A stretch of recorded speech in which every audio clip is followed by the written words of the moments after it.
लेकिन ये सही है कि हमारी अपनी ओर आज राजस्थान के साथ जब मैं बात कर रहा हूँ तो राजस्थान का ये गौरव स्थापना दिवस का समय भी चल रहा है। मुझे लगता है गुड़ी पड़वा ही मनाते हैं आपके आगे, तो मैं अपनी ओर से आपको इसकी बधाई भी देता हूँ। आपका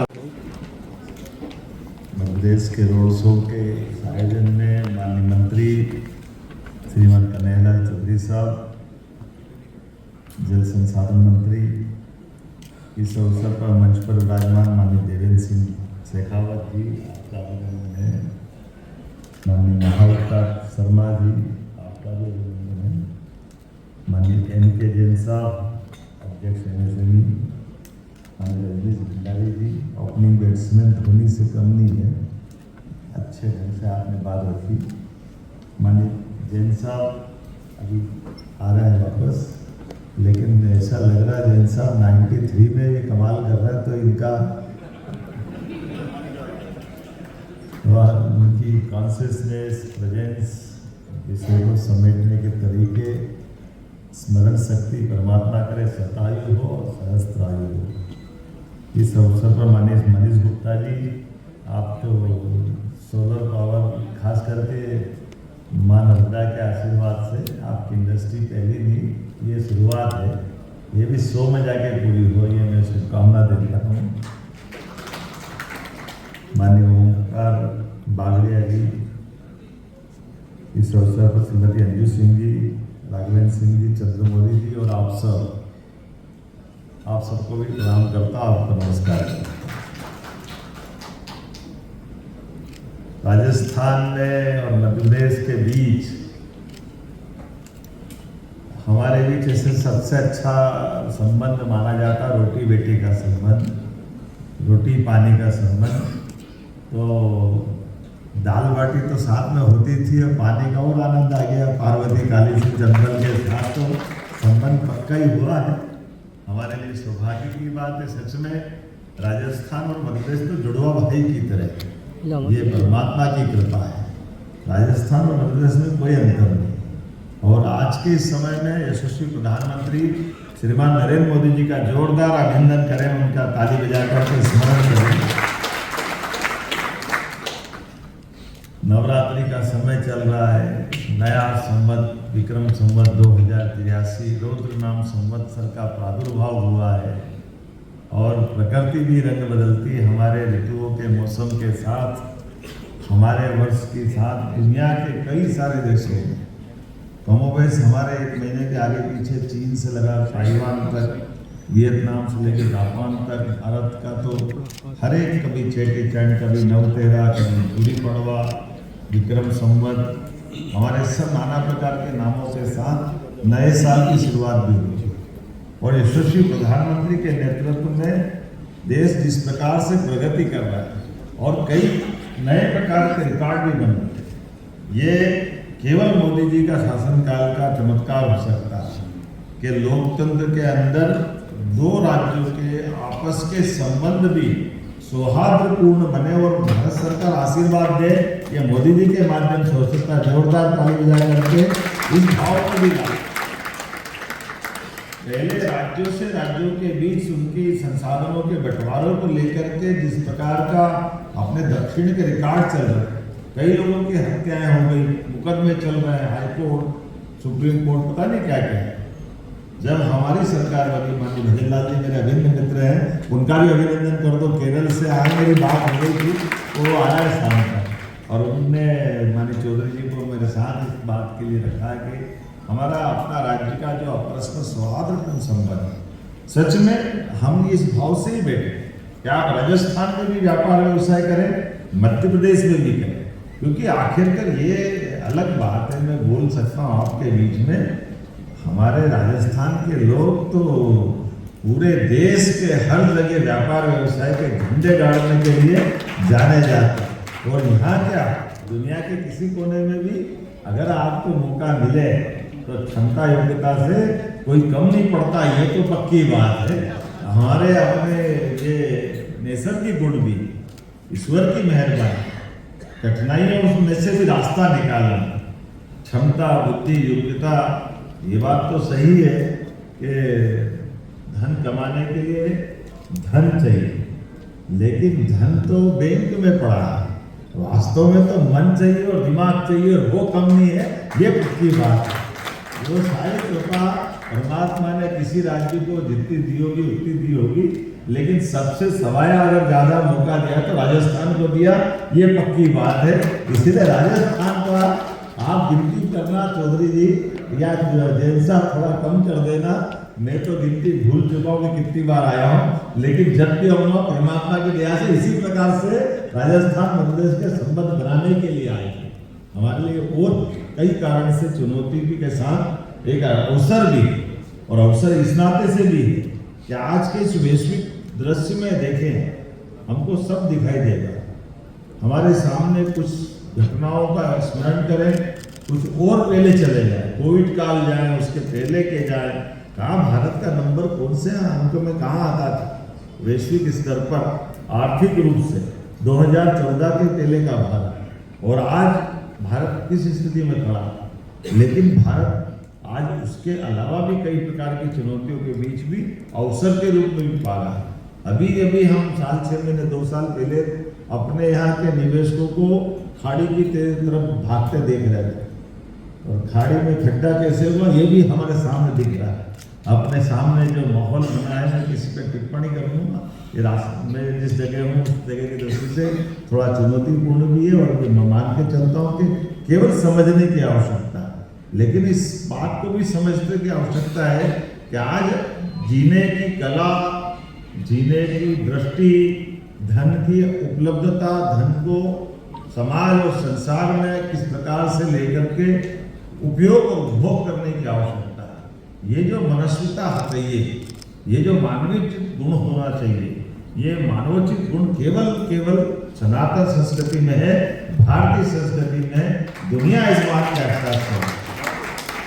आज के इस दौर में धनी देश बहुत सारे हैं, लेकिन धन से उनके यहाँ पराभव हो रहा है कि उद्भव हो रहा है, इसको बोलने की और बताने की जरूरत नहीं। लेकिन धन के माध्यम से भी हिम्मत के बलबूते पर देश को आगे बढ़ाने के लिए माननीय मोदी जी अनथक प्रयत्न कर रहे हैं, और मोदी जी के आशीर्वाद से अब आप बताओ 2 राज्य पीकेसी योजना केवल राजस्थान का उल्लेख कर दे, सब मिलाकर 70,000 करोड़ से 1 लाख करोड़ की तरफ बढ़ रही है, और 1 लाख करोड़ की योजना में केवल हमारा दोनों राज्य का तो 10% लगना है, और बाकी सारा पैसा भारत सरकार देगी। ये कैसा आश्चर्य हो सकता है।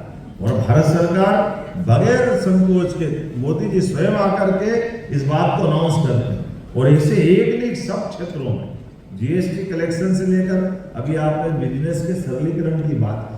सच में जीएसटी जब लगाया था तो हमको लगता है भारत में जीएसटी कैसे लग जाएगा, लेकिन फिर भूल गए कि मोदी जी सरकार चला रहा है, ये जो करे सब संभव है, इनके शासनकाल में हो सकता है। इतने प्रकार से काम होगा। अपने देश के दुश्मनों से जाके निपटने के लिए दूसरे देश की सीमा में अंदर जाकर के, क्योंकि जब आप व्यापार व्यवसाय अनुकूलता की बात करोगे तो हमारे लिए सामर्थ्यवान होना भी उतना ही आवश्यक है, और सामर्थ्यवान को हमारे इस वर्तमान के दौर में जितने प्रकार से आज अनुकूलता बन रही, सच में मैं बोलने के लिए तो बहुत सारी बात बोल सकता हूँ, लेकिन ये सही है कि हमारी अपनी ओर आज राजस्थान के साथ जब मैं बात कर रहा हूँ तो राजस्थान का ये गौरव स्थापना दिवस का समय भी चल रहा है। मुझे लगता है गुड़ी पड़वा ही मनाते हैं आपके आगे, तो मैं अपनी ओर से आपको इसकी बधाई भी देता हूँ, आपका अभिनंदन करता हूँ। और गणगौर जी की पूजा भी चल रही है, घर घर अलग अलग प्रकार से, जो आज ही है, मुझे रास्ते में कुछ दिखा था तो स्मरण तो कर ही रहा था। तो मैं मान के चलता हूँ कि ऐसे समय में जो हमारे लिए कल्चर भी नए संकल्प के लिए प्रतिबद्ध करता है, और आनंद में सराबोर करके नए संकल्प के साथ नए रिकॉर्ड पे बढ़ते हैं, तो इतनी सारी बातें हमारे पीएस राघवेंद्र सिंह जी ने बता दी। ये बात सही है कि हमने अपने मन को इस भाव से ला कर कि एक बार कुछ काम करना तो करना, और सभी सेक्टर में समान रूप से करना। इसलिए हमने बहुत सारे प्रशासनिक स्तर पे भी बदलाव भी किए।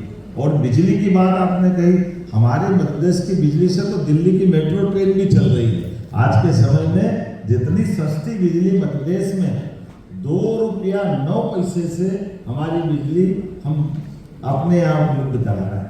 कितने प्रकार से क्या क्या सोच रहे हैं, कुछ कल्पना करना कठिन है, लेकिन हर एक तरह से व्यापार व्यवसाय को बढ़ाने के लिए MSME, हेवी इंडस्ट्री, लघु कुटीर उद्योग और सभी प्रकार के क्षेत्र में जितने प्रकार से कर सकते हैं वो हम लगातार कोशिश भी कर रहे हैं। और उसी प्रकार से इंडस्ट्रियों का प्रकार भी हमारे लिए आज उतना ही महत्व का है।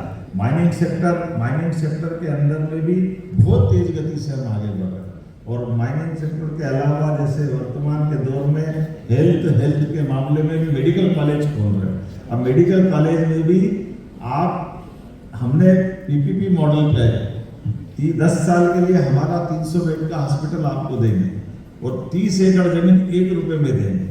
आप मेडिकल कॉलेज के लिए हॉस्पिटल हमारा वापरो, बाद में अपना मेडिकल कॉलेज के साथ में अपना पढ़ाने की बिल्डिंग बना लो। और पढ़ने वाले बच्चों की जो सरकारी बच्चे जिस कोटे से आएंगे, जितने बच्चे पढ़ के निकलेंगे उसमें अगर आपने फीस रखी और फीस के लिए भी बच्चों को आपको देखने जाने की जरूरत नहीं, वो सारी 70 लाख 80 लाख जो भी फीस होगी वो भी सरकार आपको बच्चों को लोन दे देगी। और ताकि डॉक्टर बनाना हमारा काम है, आपका काम मेडिकल कॉलेज चलाना। और उस निकले वाले बच्चे से फिर 5-6 साल में उनको अपनी नौकरी दे करके उनसे हम अपनी उस हिसाब किताब को करते रहेंगे। अपना मेडिकल कॉलेज भी चलता रहेगा, हमारी हेल्थ की सुविधा भी चलती रहेगी और ये मल्टीपर्पज काम होता रहेगा। आज के समय में ऐसे कई सारे बदलाव हमने करेंगे। ऐसे इसी के समान आज के समय में दूध उत्पादन के लिए भी हम आगे बढ़ रहे हैं। दूध उत्पादन के लिए अब गौशालाएं भी हम बड़ी खुलवा रहे हैं। आज के समय में कार्बन वाली खास करके आपके यहाँ इसी का चुनौती भी है ना इंडस्ट्री वालों के लिए। तो इंडस्ट्री वालों की दृष्टि से 5,000 से 50,000 तक की गौशाला आप खोलो तो गौशाला के लिए 200 एकड़ से लेके 400, 500, 700 एकड़ जमीन भी हमारी तरफ से देंगे। प्रति गौमाता 40 रुपया रोज आपको देंगे। दूध भी आप बेचो, बाद में गोबर का गौमूत्र का जो उपयोग करना वो भी आप करो और उसके माध्यम से कार्बन क्रेडिट भी आप लो। और हमारी अपनी इस भावना के बलबूते पर भविष्य में गोवंशी नस्लों का सुधार भी करें, दूध का उत्पादन भी बढ़ाए और डेयरी में भी मदद करें। अपने यहाँ तो दूध दही का देश है, दुनिया में भारत की पहचान कैसे है राम और कृष्ण के समय से।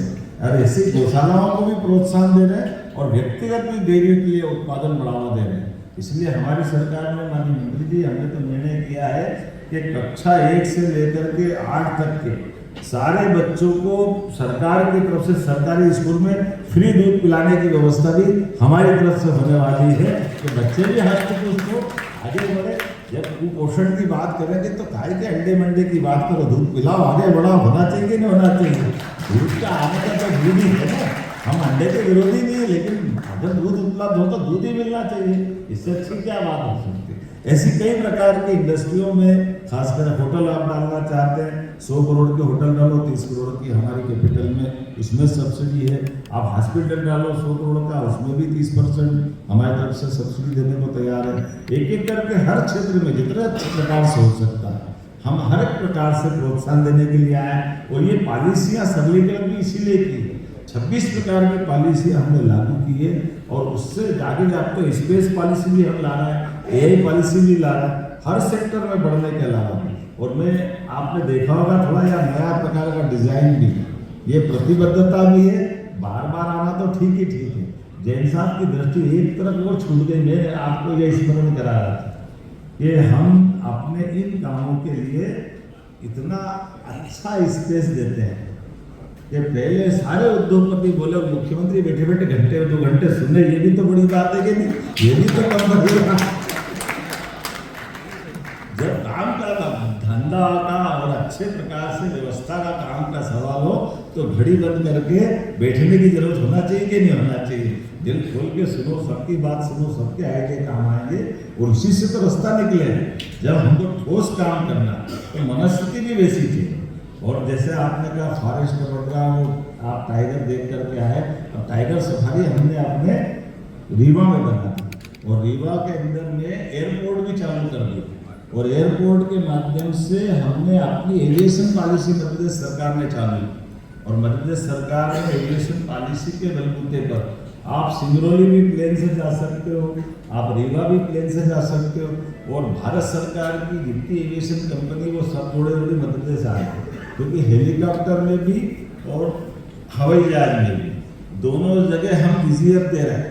तो 50,000 की टिकट में 35,000 भारत सरकार को हमारी तरफ से हम पर सीट मिला है। 15 लाख की अगर इंटरनेशनल सर्विस अगर उनकी हमारे यहाँ आती है तो पर फ्लाइट 15 लाख रुपए को हम अपनी सब्सिडी उसके लिए देने को तैयार है। इसी के बलबूते पे रीवा रायपुर, रीवा दिल्ली, रीवा इंदौर, राज्य के अंदर भी राज्य के बाहर भी हर एक जगह इस प्रकार, जैसे आपने देखा होगा हेलीकॉप्टर उड़ता उत्तराखंड में गंगोत्री यमुनोत्री केदारनाथ अपन जाते हैं ना, तो वो क्या 1-2-3 मिनट का ही चलाता है और 2-3 मिनट में 12,000-15,000 ले लेता है। अब हमारे यहाँ उज्जैन ओंकारेश्वर उज्जैन इंदौर की यात्रा करो हेलीकॉप्टर में, तो हेलीकॉप्टर में आपसे तो लगभग 1 से 1.5 घंटे की फ्लाइट दोनों तरफ होगी। आपसे केवल 10-12,000-15,000 ही लेंगे, लेकिन 35,000 पर सीट मध्य प्रदेश सरकार देने को तैयार है, क्योंकि हमारा कहना है कि कुल मिलाकर टूरिज्म बढ़ाना है तो यात्रियों को कम समय में आवागमन की सुविधा देने की जरूरत है। इसलिए एक तरफ नहीं, ये फॉरेस्ट में भी बढ़ा रहा है। और यही तो कारण है कि चीता भी फलता फूलता राजस्थान में कूदता हुआ आता कि नहीं आता है, आते हैं आता है। अब हमारे को रोके से रुक रहा है क्या, तो बढ़ ही रहा है, इधर किधर घुस जाएगा पता ही नहीं चलता, फिर लाते पकड़ के फिर आ जाता। तो आप अपन मनुष्यों को भी बढ़ाए जानवर का आनंद के लिए। और केवल एक ये नहीं, टाइगर का भी ऐसे ही सवाल है। अब आपने अभी आपने कहा टाइगर कम है तो पानी नहीं भेजा, टाइगर भी भेजा हमने गए मैंने आपके राजस्थान कोई दूसरा थोड़ी है, हमारे घर है। राजस्थान में भी लोग आकर के अपने वनांचल के लिए जो टूरिज्म बढ़ता है तो सब प्रकार से होता है। तो चिंता मत करो, चीता बहुत तेज गति से बढ़ रहा है। आने वाले समय में ऐसे बहुत सारे जानवर, यही तो हमारे यहाँ भी हम सर्वाइव पहली बार करा रहे हैं। अभी मैं बीते समय गया था असम, और असम में माननीय मुख्यमंत्री जी से बात की, हमने कहा जंगली भैंसे हमारे यहाँ 100-150 साल पहले होते थे, अब खत्म हो गए। तो अभी उनसे कहा कि आप एक काम करो, हमारे यहाँ जो है हम आपको देते। हमने कहा हमारा आपके यहाँ घड़ियाल है, मगर है, वो हमारे यहाँ नहीं। हमने कहा हम आपको उठा के दे देते हैं, और उनके यहाँ से जंगली भैंसे हमारे यहाँ ले आते हैं। तो जब व्यापार व्यवसाय कर सकते तो हमारे जंगल की आबाद होना चाहिए कि नहीं होना चाहिए। मैं तो आपको भी देखता हूँ, आपका विभाग इतना अच्छा, चंबल नदी मध्य प्रदेश और राजस्थान के साथ बहती है। एक घाटा हमारा हो रहा था कि हमें थोड़ी समझदारी जरूर करेंगे। हमारे यहाँ ये घड़ियाल खत्म हो रहे थे, अब घड़ियाल को पुनर्जीवित करने का संकल्प मध्य प्रदेश सरकार के माध्यम से हुआ। अब घड़ियाल को कोई मशीन तो है नहीं कि बना लेंगे, तो घड़ियाल के नदी के किनारे ये एक अलग बात, सबसे एशिया में शुद्ध नदी के जल की स्थिति का जल चंबल में, और चंबल की उस विशेषता में उसमें डॉल्फिन भी है, उसमें घड़ियाल भी, और घड़ियाल के लिए वो अनुकूल माहौल है। लेकिन घड़ियाल विलुप्त तो प्राय हो रहे थे, तो घड़ियाल के लिए उनके अंडे जब देते हैं नर मादा मिल करके, तो उनके अंडे आधे मध्य प्रदेश सरकार उठाती है, और उठा करके उनके बच्चे को तक 2-2.5 साल के बड़ा करने की गारंटी लेती है। और हर साल ये क्रम चलता है, और हर तीसरे साल घड़ियाल को वापस हम छोड़ते हैं चंबल में। अब ये अलग बात है, वो घड़ियाल सेंचुरी राजस्थान सरकार चला रही है, हमारे यहाँ तो पता ही नहीं चल रहा काटने। इस बार हमने कहा थोड़ा ध्यान रखो, ये घड़ियाल पालनपुर पुणे में छोड़ो, अपने को भी तो दिखाना पड़ेगा, ये खर्चा तो हम करें यार, लेकिन कोई बात नहीं, थोड़ा इधर भी ध्यान दो। ऐसे एक भी बहुत सारी चीजों में, लेकिन ये बात सही है, आने वाले समय में जैसे हम आपसे बात कर रहे हैं, ऐसे हमने उत्तर प्रदेश के साथ बिजली के बंटवारे को लेकर के बहुत अच्छी 2000 मेगावाट की योजना बनाई। मध्य प्रदेश और उत्तर प्रदेश के साथ बिजली का, सोलर का एक इतना अच्छा मॉडल तैयार किया है कि हमारे यहाँ 6 महीने जब बिजली लगती तब यूपी को नहीं लगती।